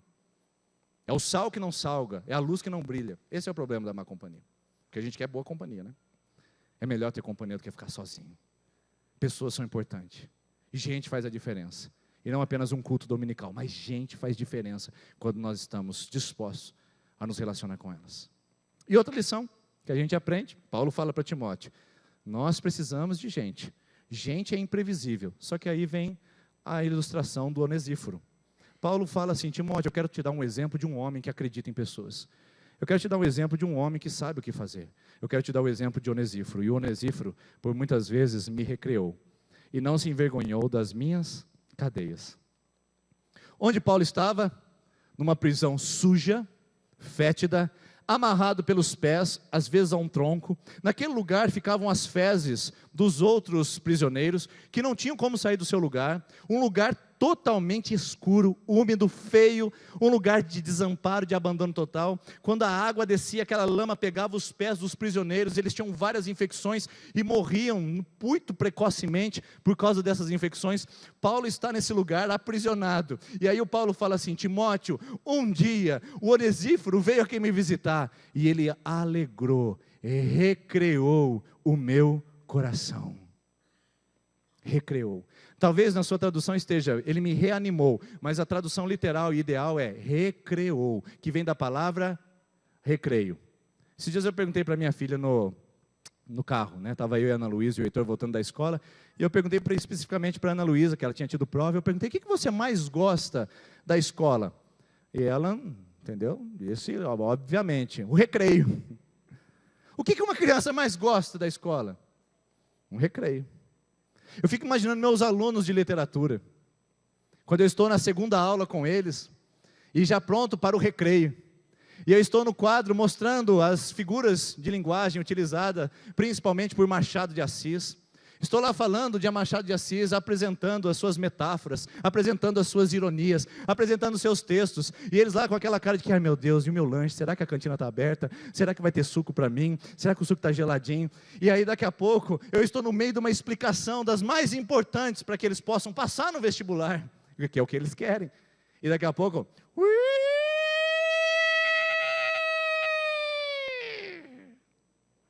é mais ou menos assim. E aí ele sai, não espera nem falar, estava liberado, né? Não, acabou, hora do recreio. O que é recreio? É alívio. O que é recreio? É refrigério, e é justamente isso que a palavra significa. Pessoas podem ser refrigério para nós, pessoas não são apenas problemas, pessoas podem ser recreio para a nossa alma, porque a palavra recrear significa anapsuko. Anapsuko é a palavra grega para trazer alívio, produzir alento, refrescar, refrigerar, recuperar a respiração. Sabe quando chove durante 2 semanas seguidas e não sai o sol, aí de repente sai aquele solzinho tímido no final da tarde, e você abre a janela de casa e fala, enfim o bolor vai embora, enfim o mofo vai embora, entra sol. Isso é recrear, é a sensação de que tem um novo respirar, de que mudou o ambiente, de que chegou o alívio, de que chegou a alegria. Aquela prisão dentro de uma sala de aula, aprendendo álgebra, trigonometria, triconotomia, não sei mais o que mais, geometria e tudo mais, aquelas aulas que são interrompidas por um grito do recreio, uhul! Agora eu não preciso mais ficar montando sílabas B com A, Bá, com A. Eu quero é brincar, eu quero é pular corda, eu quero me divertir, eu quero abrir minha lancheira, eu quero ficar ali porque esse é o recreio. Eu estou livre. Eu estou livre porque é um alívio que chegou para mim. Diante de tanta pressão, minha cabeça estava doendo, agora eu estou livre. É um alívio. Paulo está dentro da prisão. E Paulo diz que o Onesíforo é um recreio para a sua alma, é uma alegria. Quando o Onesíforo chegava, a prisão mudava. O Onesíforo mudava o ambiente. Aquilo que tinha cheiro de morte, agora tem cheiro de vida. O Onesíforo muda a realidade das situações. O Onesíforo muda a situação. Quando ele chega, o que era prisão fica mais livre. O que era escuro fica mais claro. O que era fedido fica mais cheiroso. O Onesíforo muda ambiente, transforma ocasiões. E qual é o papel da igreja? Se não ser Onesíforo? O que nós somos, queridos, se não somos onesíforos de Deus preparados? Porque essa figura é a figura da igreja. Essa é a figura da igreja. Nós somos o sal da terra. Nós somos a luz do mundo. Nós estamos aqui para transformar ambientes. Nós estamos aqui para transformar pessoas. Eu me recuso a admitir que eu estou em Sertanópolis para viver os meus dias, educar os meus filhos e vê-los pegando seu diploma. Eu me recuso a ver uma vida passada nisso. Eu me recuso a admitir que você acredite que você está numa cidade do interior do Paraná simplesmente por uma obra do acaso. Nós estamos aqui para mudar o ambiente, nós estamos aqui para alterar o curso da história, nós estamos aqui para fazer a diferença. Paulo disse, vocês são um bom perfume de Cristo. Jesus disse, vocês são o sal da terra, a luz do mundo. Irmãos, nós mudamos ambientes, nós mudamos ambiente de escravidão, de prisão, porque para fora dessa terra, para fora dessa porta, tem muita prisão, tem muito Paulo aprisionado esperando por recreio. A igreja tem a mensagem do recreio, a igreja tem o sino do recreio para essa cidade, meus irmãos, a igreja tem o sino do recreio para essas famílias destruídas, a igreja de Jesus aqui tem o sino do recreio para essas empresas fechando, a igreja tem o sino do recreio para um mundo caótico. Esse mundo está com cheiro fedido, tão fedido quanto o apóstolo Paulo na prisão. Esse mundo está em trevas tão densas quanto o apóstolo Paulo na prisão. Esse mundo está perdido, tão abandonado quanto o apóstolo Paulo na prisão. Em 2004, eu tive uma experiência. Minha esposa, na verdade era minha namorada na época, e foi a primeira vez que eu fui para um prostíbulo, para uma zona de meretrício. E me orgulho de dizer que eu fui, sim, na zona de meretrício, mas fui acompanhando uma blitz do Conselho Tutelar para ajudá-los a fazer uma caça a menores que pudessem estar dentro daquele lugar. Eu não fui para usufruir daquele lugar. Eu fui para ver aquele lugar e ver o que estava acontecendo de errado naquele lugar. Mas aquela experiência me marcou profundamente, porque até hoje o cheiro daquele lugar invade as minhas narinas quando eu lembro. O cheiro do suor, o cheiro do cigarro, o cheiro da bebida, o cheiro do sexo naquele lugar. Aqueles quartos muquifentos que só um homem endemoniado que pode entrar num lugar desse para adquirir um recurso como esse. Só uma pessoa que está totalmente fora dos padrões morais e da decência pode visitar um lugar como esse, dominado pelo vício, dominado pela imoralidade, só isso. Mas essa é a prisão que precisa ser iluminada. Essa é uma prisão que tem cheiro de morte. As zonas de meretrício aqui espalhadas na nossa região, que precisam de luz, que precisam de que alguém leve o recreio, de que alguém leve vida. Essas biqueiras espalhadas pela nossa cidade, que estão devorando os nossos filhos, alguém, nós, você, eu, alguém precisa capturar isso. Alguém precisa fazer algo com isso. Alguém precisa levar o recreio para esse lugar. Alguém tem que levar refrigério para essas pessoas. Alguém tem que levar salvação. E não são as políticas públicas, não é a ação social. Só quem tem essa mensagem, irmãos, é a igreja. Só quem tem a mensagem do recreio é a igreja de Jesus. Deus confiou a nós essa responsabilidade. Deus deu a você e a mim essa responsabilidade. O cheiro dos vícios, dos botecos, da cachaça, da bebida, o cheiro da balada, o cheiro da depressão, o cheiro da gravidez precoce, do sexo. Os jovens estão hoje cada vez mais dominados por isso. Alguém tem que levar o recreio para eles, irmãos. Irmãos, ontem eu vi na nossa reunião de jovens, 20, 16, 18. Irmãos, alguém, nós, você, eu, a gente precisa ir para essa geração genitocêntrica. O negócio deles é o genital, o negócio deles é o sexo, o negócio dele é a lascívia. Eles são movidos pelos seus genitais. Tudo para eles se resume a pênis e vagina. Queridos irmãos, esse mundo está fedido, esse mundo está podre. Nós estamos fechando as nossas portas das nossas casas, ligando o nosso Netflix e fingindo que nada está acontecendo. Estamos entoando o nosso louvor, estamos aqui pregando a palavra e deixando as pessoas morrerem. Não dá, queridos. Não dá para a gente ser uma igreja, se não for para trazer refrigério, se não for para trazer animação para essa cidade, para animar a alma, para refrigerar. Por que Deus nos plantou aqui? Para trazer refrigério. Isso não depende da liderança, isso depende da igreja, depende de você, depende de mim. Trazer refrigério, ser o bom perfume de Cristo, só a igreja de Jesus pode mudar os ambientes. Só a igreja de Jesus pode ser Onesíforo. E eu tenho recebido isso tão legal, tenho curtido tanto isso, irmãos, que na classe de novos membros, quando a gente faz a apresentação, ouve na quarta-feira e ouve também nessa manhã, as pessoas dizem assim: eu estou nessa comunidade porque eu me senti bem desde quando eu cheguei e a minha família transformou. A minha vida virou assim, era terrível, mas agora está uma bênção. E eu olho para essas pessoas e eu fico falando: que bom, fizemos a diferença. Somos onesíforos na vida de alguém. Só que essas pessoas não fui eu quem ganhei. Eu fico feliz por recebê-las aqui à frente. Vou ficar feliz de batizá-las no dia do batismo, mas não fui eu quem ganhei. Foram onesíforos espalhados nessas cadeiras que eu tenho muito orgulho de ter na minha comunidade. São onesíforos que brilharam em casas quando precisava, onesíforos que visitaram empresas quando precisavam, onesíforos que levaram recreio para a alma quando precisavam e não ficaram dependendo de um líder nem de um pastor, assumiram sua posição, se encontraram como igreja e fizeram a diferença. Nós estamos precisando terrivelmente de onesíforos. A gente não está precisando de título mais, porque lá na bancada do Planalto tem muito crente, mas não tem onesíforo. Quanto recreio o nosso Brasil tem recebido com a postura dos nossos políticos? E nós, quanto temos feito de diferença com a postura como cristãos, como discípulos de Jesus? E por fim, o apóstolo Paulo, ele mostra para o Timóteo, antes que quando veio a Roma, diligentemente me procurou e achou. Eu acho muito legal isso aqui, porque eu fico imaginando o Onesíforo. Sabe de onde ele saiu, pessoal? Éfeso.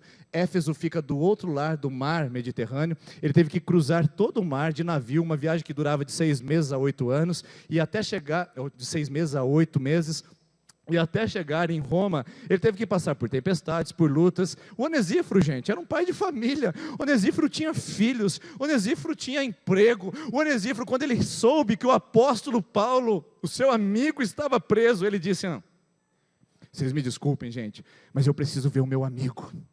Eu preciso ser Onesíforo, eu preciso ser o meu nome. E já já eu vou descobrir com você qual é o nome, o significado desse nome, desse homem tão interessante. Ele diz: eu vou sair de Éfeso, vou deixar tudo que eu tenho, mas eu vou visitar o Paulo. E a Bíblia diz que quando ele chegou em Roma, olha aí, ele ficou procurando diligentemente. Você lembra quando Jesus conta a parábola da dracma perdida? Jesus disse que aquela mulher perdeu a dracma e procurou diligentemente. Sabe o que é diligentemente? Você olhou de novo ali, você olhou de novo lá, você perguntou de novo ali, e então o Onesíforo procura de um lado, o Onesíforo procura de outro. O Paulo está aqui? Não estou sabendo de nada. E o Paulo? Quantas prisões tinham em Roma? Uma cidade com 500 mil habitantes. Paulo procura em cada quadrado daquela cidade, porque ele quer encontrar o seu amigo. Desculpe, Onesíforo procura em cada quadrado, porque ele quer encontrar o seu amigo Paulo.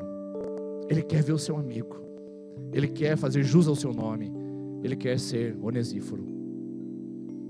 Sabe o que a igreja é? A igreja é Onesíforo.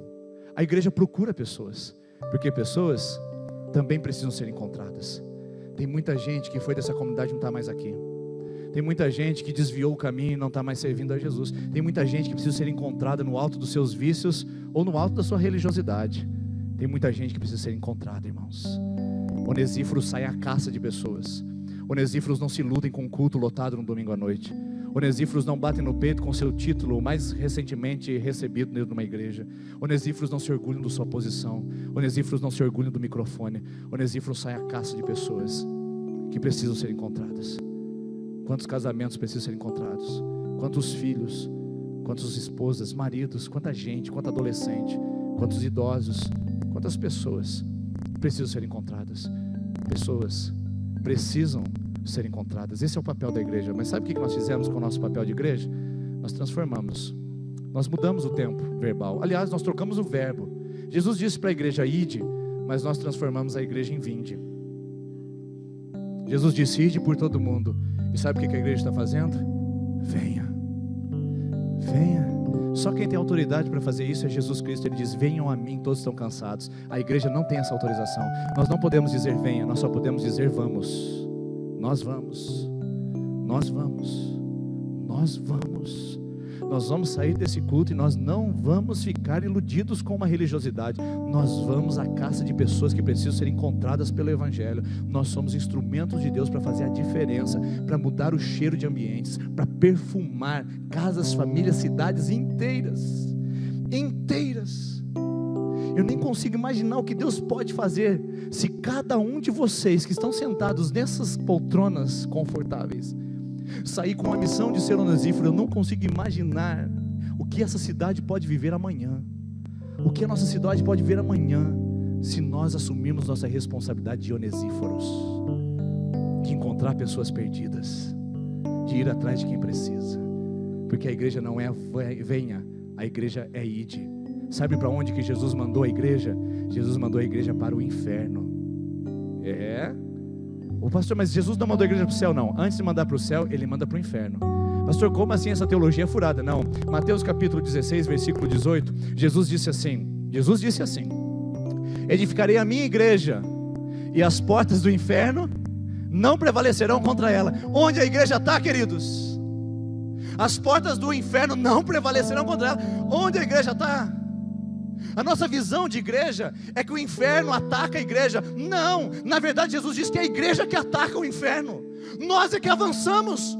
Não é que ficamos esperando a retaliação do inimigo, construindo armadilhas para cairmos. Não, nós vamos até o inferno, vamos chutar a porta do inferno, nós vamos arrebentar os cadeados e vamos dizer: essa família é de Jesus, esse jovem é de Jesus, esse idoso é de Jesus, o meu filho é de Jesus, o meu trabalho é do Senhor, esse lugar é do reino de Deus, minha cidade é de Jesus. A igreja tem a responsabilidade de chutar a porta do inferno, arrebentar as correntes e falar: nós chegamos. nós chegamos, nós somos a igreja. A igreja não está num patamar celestial, irmãos. A igreja está num combate, numa batalha espiritual na terra. Por isso que Jesus disse: as portas do inferno não vão prevalecer. Só que entendemos que nós somos atacados pelo inferno. A Bíblia fala que é a igreja que ataca o inferno. Não é que o diabo é sujo, irmãos, é que a igreja é frouxa e tímida. O diabo não é tão sujo assim, porque Jesus deu-nos o poder de levar o evangelho, de cuidar de pessoas. Mas somos tímidos e temos a mensagem que traz recreio ao aprisionado, e infelizmente nós não entendemos isso. Onesíforos, e aqui eu concluo. Tem pessoas que não vão conseguir vir. Você vai buscar? Tem gente que não vai vir sozinho a esse lugar. Eu quero perguntar para você: você vai buscar? Essa semana tem gente que Deus vai colocar no seu caminho que não vai vir sozinho. Você vai buscar? E não é só buscar em casa, é buscar com o coração e dizer: eu estou com você, nós vamos andar juntos, nós vamos caminhar.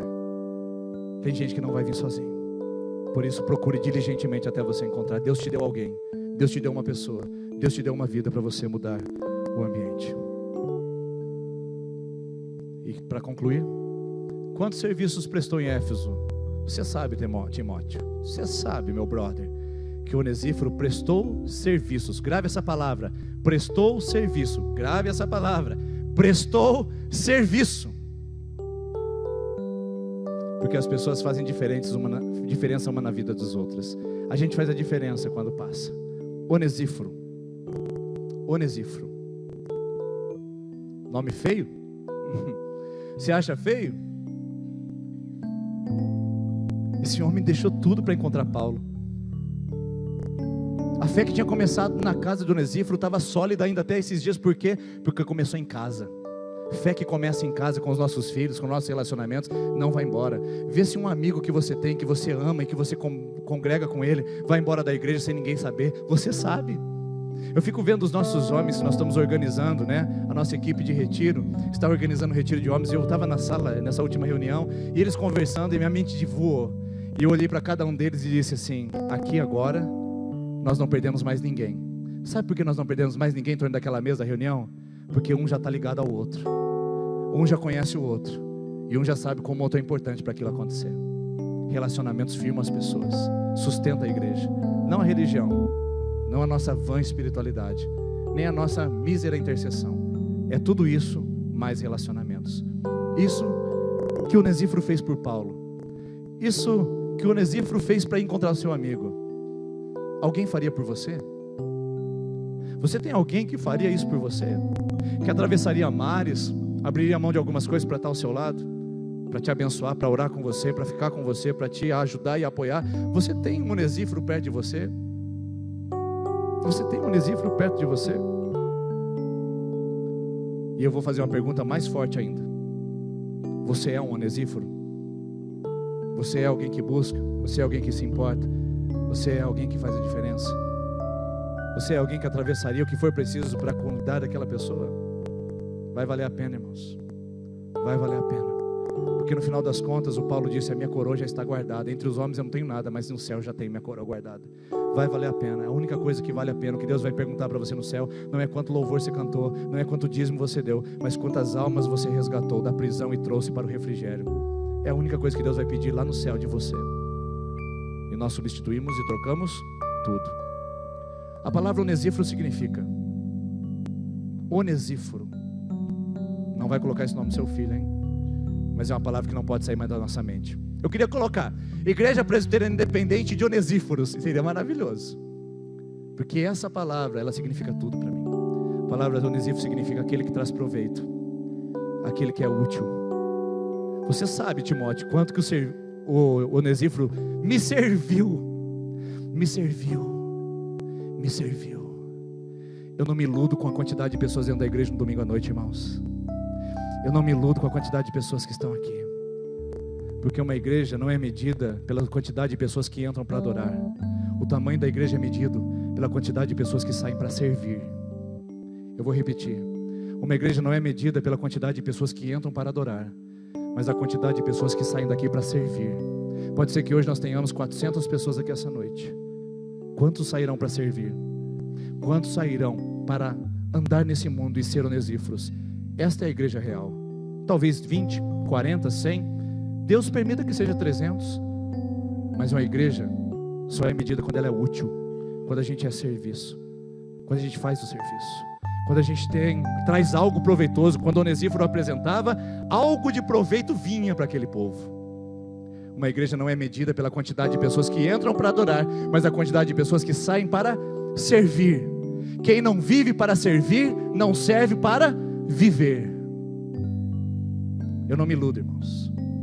Eu não me iludo com essa matemática, porque pode ser que a maioria de pessoas na igreja sejam consumidores e não onesíforos. Por isso eu vou continuar orando e pregando, e vou continuar acreditando que a gente pode fazer a diferença e que a gente pode mudar ambientes.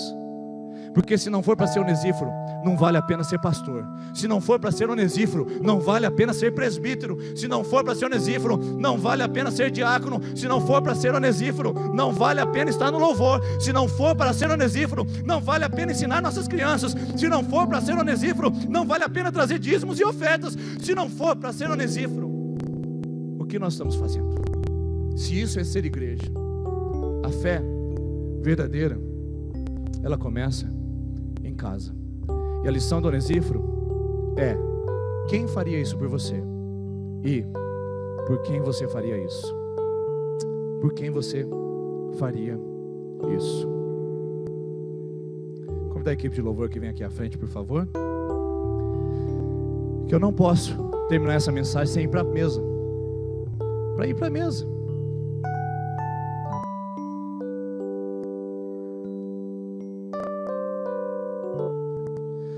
O que nós fazemos quando nós servimos esse pão a você é um símbolo de Onesíforo. A gente quer te servir. A gente quer te servir aqui. Quando nós servimos o cálice a você, nós estamos dizendo: a gente quer te servir. Quando a gente vem à mesa, a gente está dizendo: se faltar um, não vai ser a mesma coisa. Tem que ter todo mundo em torno da mesa. A minha casa fica tão triste quando as crianças às vezes saem para um passeio e a gente almoça, só eu e minha esposa. Está faltando gente. Está faltando gente na mesa. Está faltando gente aqui nessa mesa essa noite, queridos. Está faltando gente que poderia estar aqui com a gente. E é o seu vizinho. O Onesíforo atravessou o mar e a gente não atravessa a rua.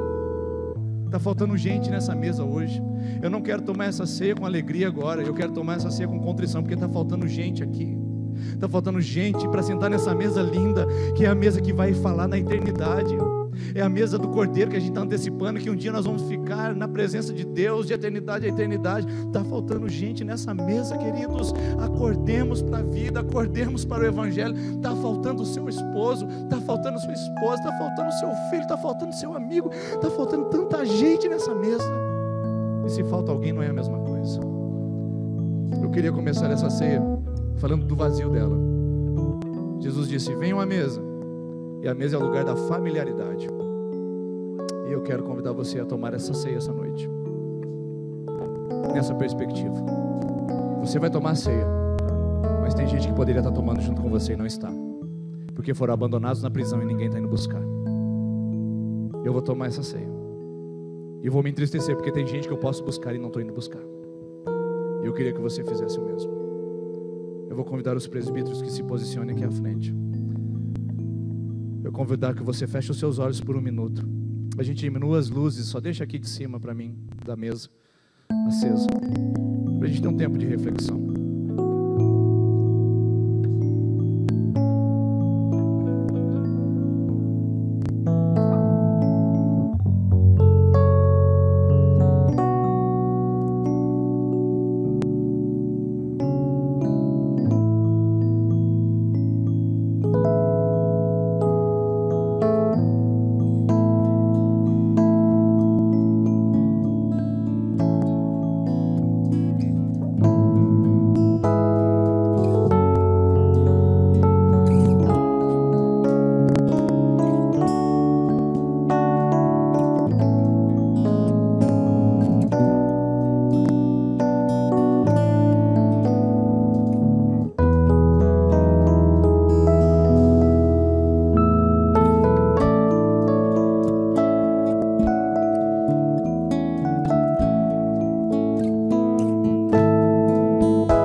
ceia do Senhor. Na noite em que ele foi traído, ele tomou o pão, tendo dado graças, o partiu e deu: isso é o meu corpo que é dado entre vós. Comei dele todos, e da mesma maneira ele tomou o cálice e distribuiu aos seus discípulos, dizendo: esse é o cálice da nova aliança do meu sangue. Façam isso em memória de mim. Você que vai tomar a ceia do Senhor, eu queria que você se colocasse em pé nesse momento e tomasse na perspectiva de que você está tomando, mas tem alguém que não está tomando e que poderia estar aqui com você.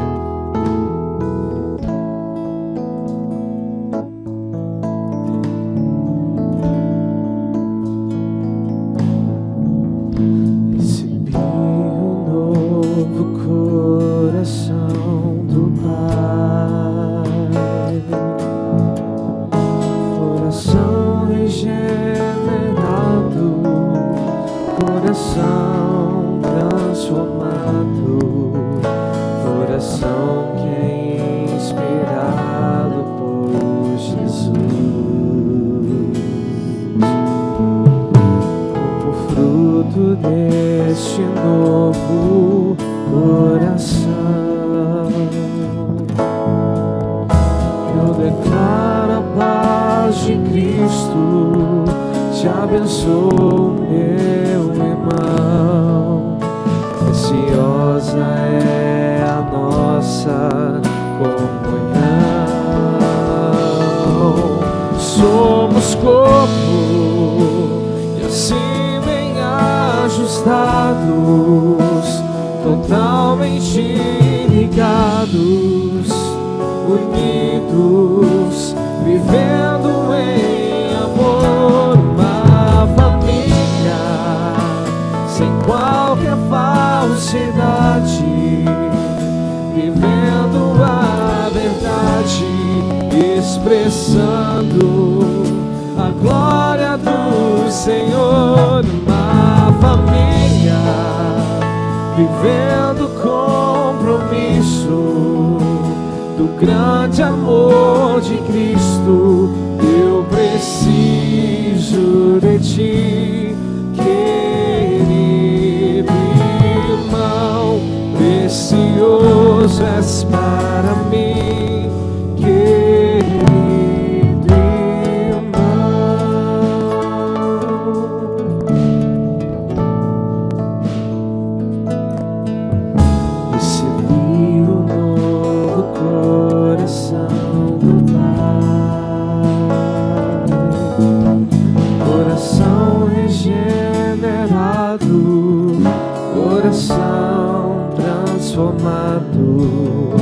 coração que é inspirado por Jesus,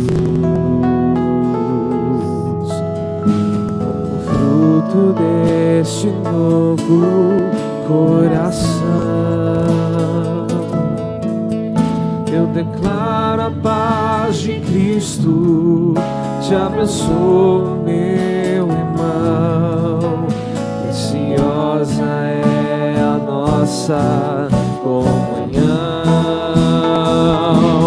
somos corpo e assim bem ajustados, totalmente ligados, unidos, vivendo em amor, uma família sem qualquer falsidade, vivendo a verdade, expressando a glória do Senhor, uma família vivendo compromisso do grande amor de Cristo.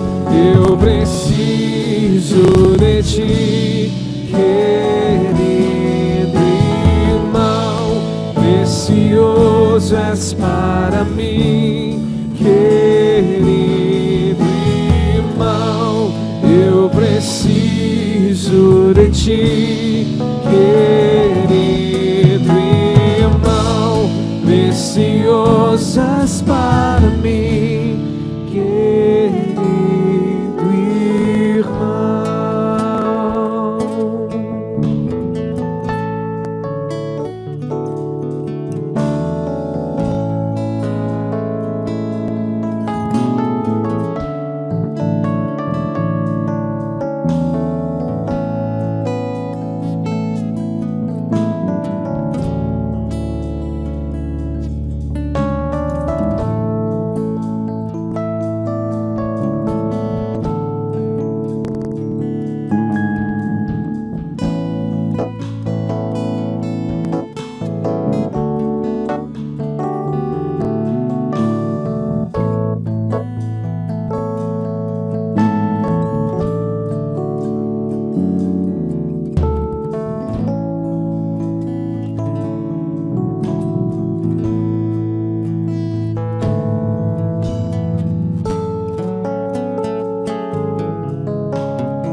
Falta alguém nessa mesa.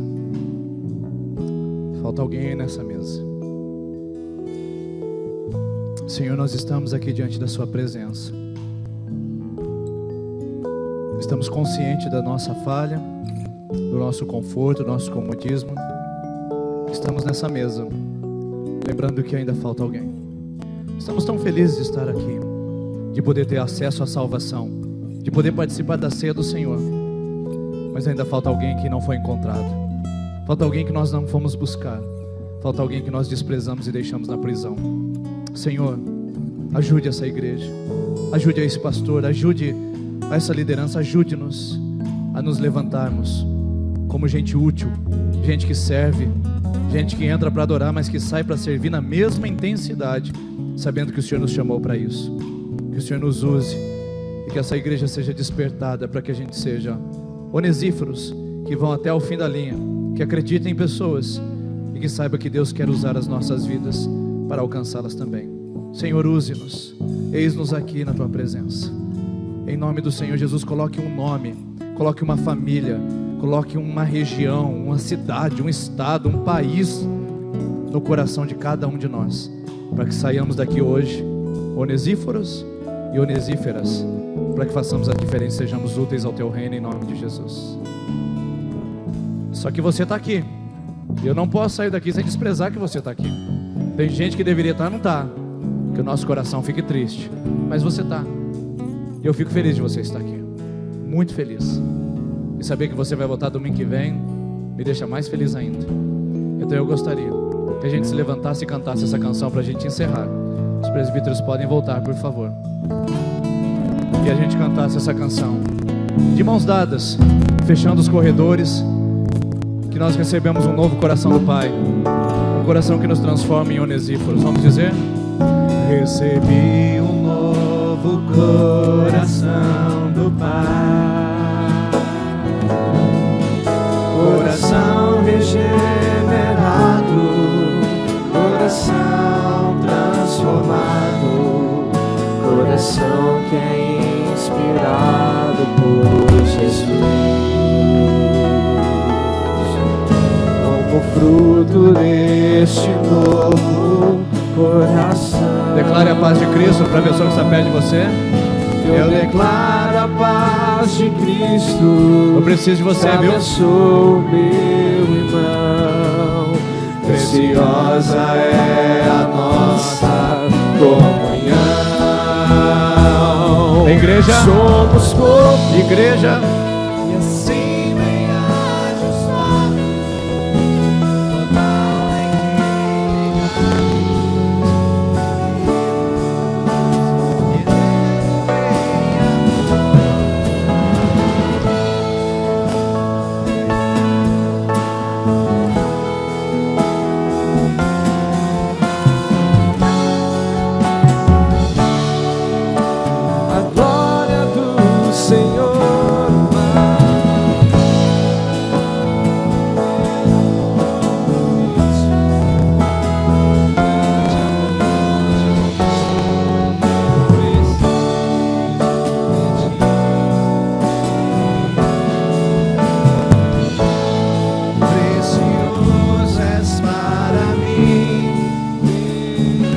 Agora só as vozes. Somos corpo.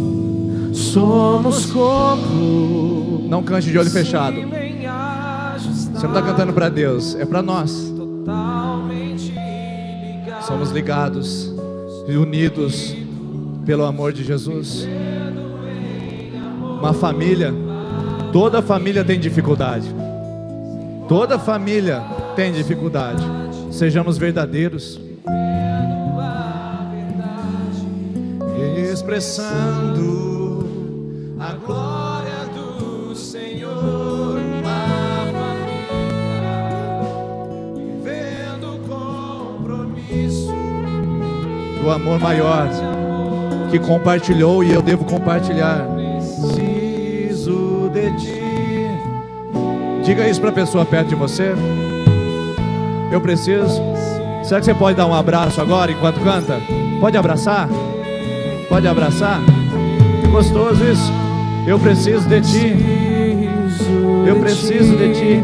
Querido irmão, precioso és para mim.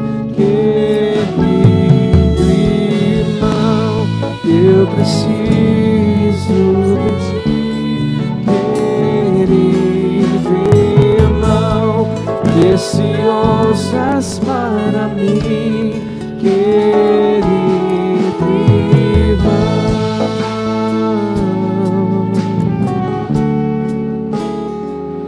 querido irmão.